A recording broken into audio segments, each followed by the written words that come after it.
Dans cette capsule, je vais vous montrer comment on peut créer une couche vectorielle de points à partir d'un fichier .xls, donc un fichier Excel ou une ancienne version là, de fichier Excel, donc un .dbf.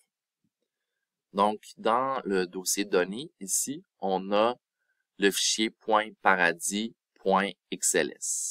On va double-cliquer sur la couche. Et dans cette couche-là, on a deux feuilles, dont la feuille .paradis.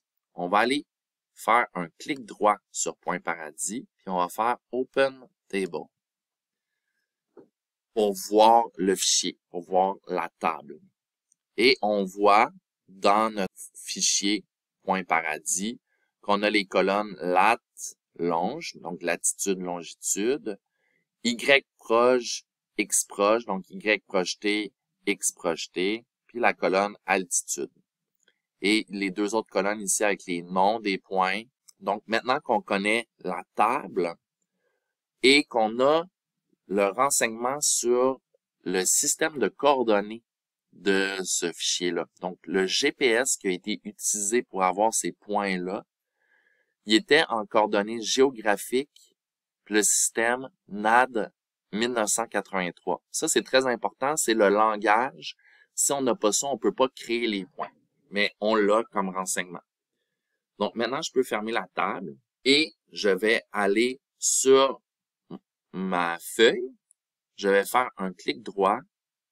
Je vais aller faire Export et je vais venir choisir Table, donc une table de données, to Point Feature Class, parce que ça va donner des points. Je clique, ça va m'ouvrir un outil ici qui s'appelle XYTable to Point. Mon input, c'est mon fichier .paradis. Donc ça, j'ai pas à le changer. Mon output, ça va être la couche qui va résulter.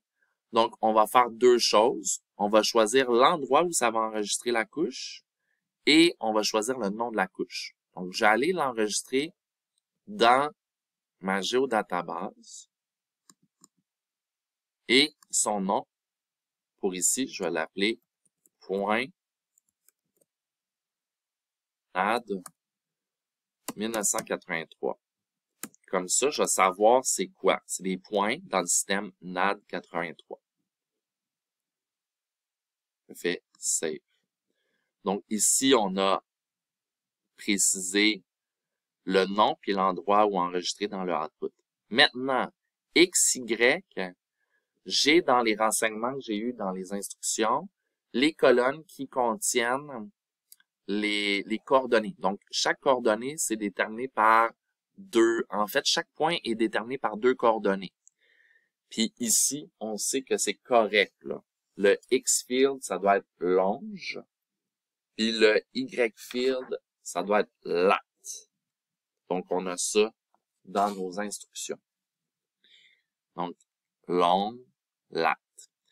Il me reste une chose à aller déterminer, c'est le système de coordonnées dans lequel le GPS fonctionnait quand ces points-là ont été pris.